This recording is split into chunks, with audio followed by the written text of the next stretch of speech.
Assalamualaikum warahmatullahi wabarakatuh.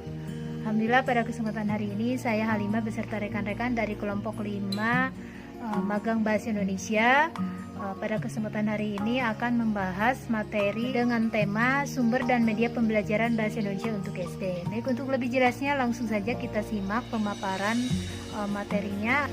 Ke-1, kedua, ketiga, keempat, kelima, dan keenam. Baik, untuk lebih jelasnya kita simak langsung pemaparan materi dari rekan-rekan berikut ini. Pembelajaran merupakan tahap perkembangan yang sangat penting bagi peserta didik. Kemudian proses pembelajaran sangat memerlukan ketepatan sumber belajar supaya pemahaman pengetahuan tepat serta memberikan manfaat yang benar bagi pengguna ilmu tersebut, yakni peserta didik. Sedangkan media pembelajaran yang sesuai pengetahuan dan keterampilan yang akan diberikan atau dikuasai oleh peserta didik akan menambah hasanah, kualitas pemahaman, serta kecepatan penerimaan pembelajaran yang diperoleh oleh peserta didik tersebut. Sebagai seorang fasilitator dan organisator pembelajaran di sekolah, maka seorang guru harus memahami sumber dan media belajar yang tepat sesuai dengan pembelajaran yang akan dilakukan. Kemudian, bijaksana dalam menggunakan dan menerapkan sesuai dengan kondisi peserta didik. Maka, kejelian memahami berbagai ciri khas dan kegunaan sumber media belajar senantiasa harus selalu di-upgrade setiap waktu sesuai dengan perkembangan zaman atau teknologi yang sedang berkembang pesat. Maka jadilah kita guru apik sehingga mendidik dengan taktik, siswa pun menjadi cerdik dan berkode etik. Pengertian sumber belajar. Sumber belajar atau learning resource adalah semua sumber baik berupa data, orang, dan wujud tertentu yang dapat digunakan oleh peserta didik dalam belajar, baik secara terpisah maupun secara terkombinasi, sehingga mempermudah peserta didik dalam mencapai tujuan belajar atau mencapai kompetensi tertentu. Ada beberapa para ahli mengemukakan pendapat tentang pengertian media pembelajaran. Pertama, Scrum, dikutip dalam Rudy dan Cepi, menjelaskan bahwa media pembelajaran adalah teknologi pembawa pesan yang dapat dimanfaatkan untuk keperluan pembelajaran.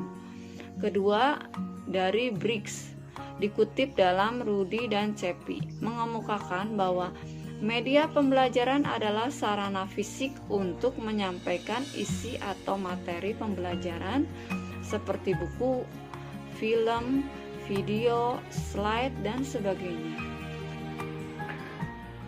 Ruang lingkup media pembelajaran adalah batasan atau cakupan kegiatan yang harus dilakukan oleh guru dan siswa dalam pembelajaran untuk mencapai tujuan secara efektif dan efisien. Ruang lingkup strategi belajar mengajar tersebut meliputi beberapa, antara lain materi, media, pendekatan-pendekatan, alokasi waktu, metode, pola pembinaan terpadu, kompetensi dasar peserta didik, dan yang terakhir adalah evaluasi. Sedangkan menurut Ahmad Rohani, ciri-ciri umum media pembelajaran adalah media pembelajar identik dengan alat peraga langsung maupun tidak langsung, atau media pembelajaran digunakan dalam proses komunikasi instruksional, atau media pembelajaran merupakan alat yang efektif dalam instruksional. dan media pembelajaran memiliki muatan normatif bagi kepentingan pendidikan. Nah, media dalam kategori ini sudah dalam arti luas, tidak sebatas alat bantu komunikasi dalam pembelajaran, tetapi media juga berkolaborasi dengan metodologi guru, siswa, serta isi pelajaran yang akan disampaikan. Media pembelajaran bahasa Indonesia di SD. Yang pertama, media boneka tangan. Boneka tangan dapat digunakan untuk meningkatkan kemampuan bercerita pada siswa SD. Yang kedua, media kartu gambar seri. Media ini digunakan untuk meningkatkan kemampuan bercerita anak pada mata pelajaran bahasa Indonesia di SD. Yang ketiga, media pembelajaran bahasa Indonesia menggunakan wayang kertas. Wayang kertas ini digunakan untuk meningkatkan kemampuan berbicara siswa di SD. Dan yang keempat adalah media pembelajaran image screening untuk meningkatkan kemampuan mengarang bahasa Indonesia. Dan yang terakhir, yang kelima adalah media televisi. Media ini digunakan untuk meningkatkan keterampilan berbicara untuk media pembelajaran bahasa Indonesia di SD. Materi selanjutnya adalah jenis-jenis media pembelajaran. Dalam proses pembelajaran, media pembelajaran sangat diperlukan untuk membantu peserta didik dalam memahami sebuah pembelajaran sehingga tujuan dari pembelajaran dapat tercapai dengan baik. Media pembelajaran dapat terbagi ke dalam beberapa kategori. Yang pertama adalah media teks.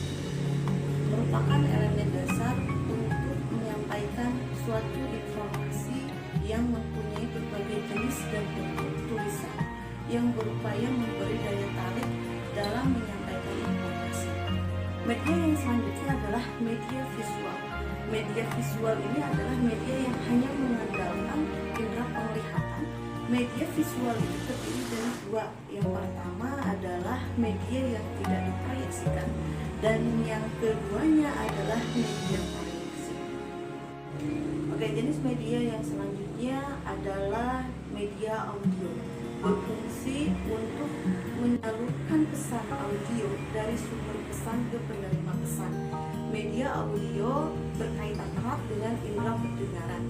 Jenis-jenis audio yang ada 5. Yang pertama adalah gramofon. Gramofon itu adalah piringan hitam. Yang keduanya adalah radio tip.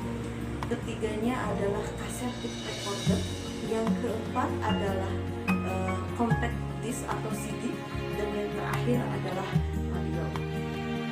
Jenis media pembelajaran yang selanjutnya adalah audiovisual. Adalah merupakan media instruksional modern yang sesuai dengan perkembangan zaman.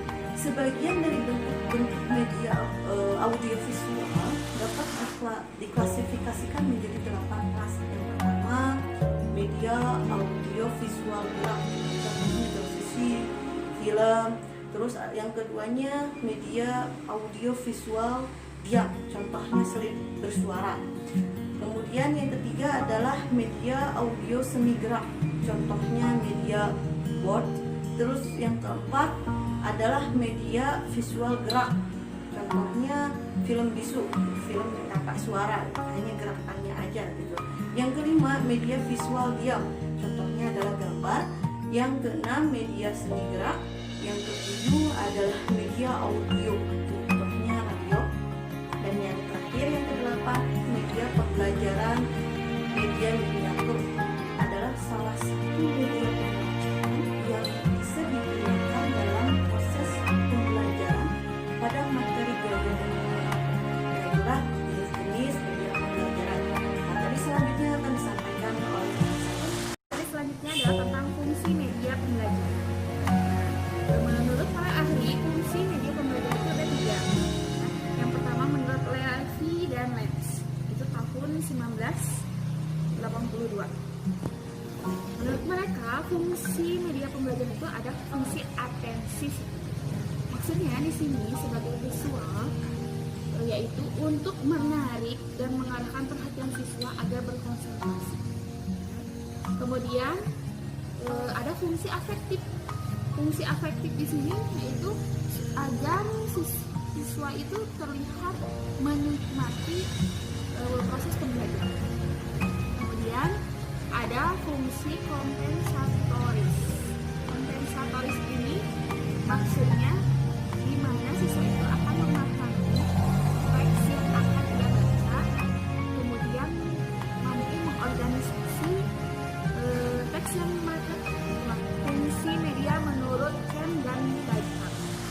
Di sini mereka berpendapat bahwa fungsi media pembelajaran itu motivasi minat atau tindakan. Jadi memotivasi siswa agar berminat gitu. Karena nomor satu itu mengajak siswa supaya ingin tahu. Yang kedua yaitu menyajikan informasi. Dengan media ini diharapkan kita sebagai pendidik mampu menyajikan informasi. Kemudian yang ketiga memberikan instruksi. Apa-apa yang akan disampaikan sebagai pendidik terhadap siswa disampaikan instruksinya di dalam sebuah kemudian yang terakhir fungsi media menurut sejarah mereka berpendapat selama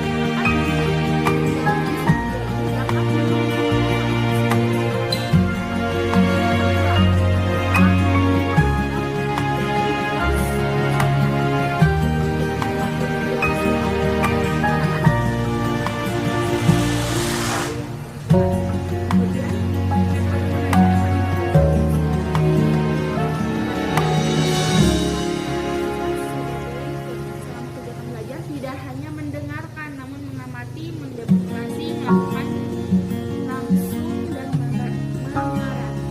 Jadi tidak monoton. Implementasi media pembelajaran di sekolah. Implementasi merupakan penerapan suatu program maupun seperangkat aktivitas, baik itu dalam bidang pendidikan, sosial, maupun budaya. Kaitannya dengan hal pendidikan, implementasi khususnya dalam hal pembelajaran merupakan usaha penerapan inovasi seperangkat pembelajaran, baik kurikulum, metode, strategi, maupun media yang digunakan dalam proses pembelajaran dengan mengharapkan suatu perubahan pembelajaran. Menurut Mueller dalam buku Asia Tension tahun 2003, ada 3 kegiatan utama modus belajar yaitu pengalaman langsung, pengalaman visual atau gambar, dan pengalaman abstrak. Ketiga tingkat pengalaman ini selalu berinteraksi dalam berbagai mulai pengalaman, pengetahuan, keterampilan atau sikap yang baru. Maka untuk memperoleh pengetahuan, kemampuan, perubahan-perubahan sikap dan perilaku yang dapat terjadi karena interaksi antara pengalaman baru dengan pengalaman yang pernah dialami sebelumnya, diperlukan implementasi penggunaan media pembelajaran yang sesuai dengan kebutuhan dan situasi belajarnya. Sehubungan dengan hal itu, ada beberapa prinsip atau kriteria dalam penggunaan media yang perlu dijadikan sebagai pedoman guru dalam proses belajar mengajar, yaitu 1. Media yang akan digunakan oleh guru harus sesuai dan diarahkan untuk mencapai tujuan pembelajaran atau tujuan-tujuan instruksional yang telah ditetapkan. 2. Media yang akan digunakan sesuai dengan materi pembelajaran atau bahan pembelajaran. 3. Media yang diperlukan mudah kita perolehnya. 4. Media yang harus digunakan harus sesuai dengan kemampuan guru dalam mengoperasikannya. 5. Media yang akan digunakan harus memperhatikan efektivitas dan efisiensi. 6. Media yang digunakan harus sesuai dengan taraf berpikir peserta didik. Pendayagunaan media pembelajaran dapat berupa penggunaan alat peraga buatan guru, pemanfaatan alam sekitar untuk belajar, pemanfaatan perpustakaan, dan pemanfaatan fasilitas teknologi pendidikan yang lain. Selama ini, implementasi atau penggunaan media pembelajaran dalam kegiatan belajar mengajar boleh dikatakan belum dikembangkan secara maksimal.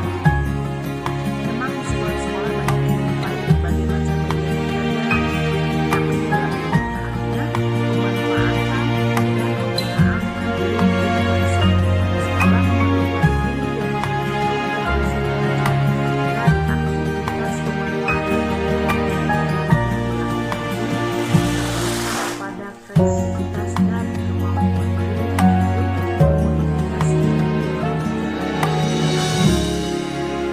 saya akan menyimpulkan materi-materi yang telah disampaikan oleh rekan-rekan saya tadi.